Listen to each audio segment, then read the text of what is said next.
An audit into the office of the chief medical examiner reveals dozens of deaths in police custody were misclassified as accidental or natural when they should have been classified as homicides. And the pattern suggests bias in the office, including racial and pro-police bias.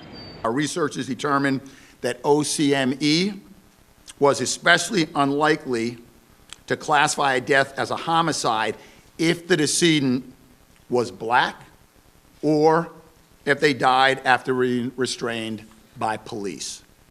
The audit covers 17 years of case files covered by the OCME as recent as 2019, and in 36 cases, independent reviewers unanimously agreed cases of death during or immediately after restraint in police custody should have been ruled homicides. Those discrepancies suggest that OCME's practices during the audit's time frame were out of step with national standards for death certification, namely the but-for standard, which states that any death resulting from the actions of another person, regardless of that person's intent, should be classified as a homicide.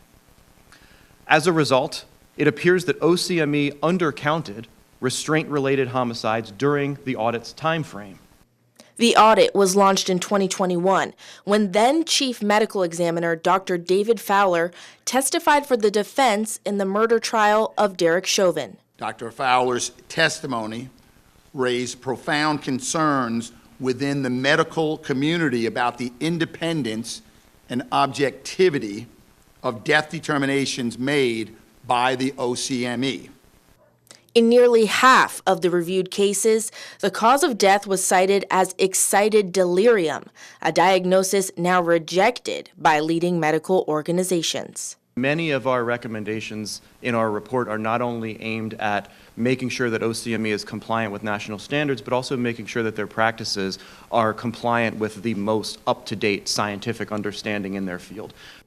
To address the concerns from the report, Governor Wes Moore signs an executive order, in part launching a task force on in-custody restraint-related death investigations. It also looks deeper into the cases named in the report.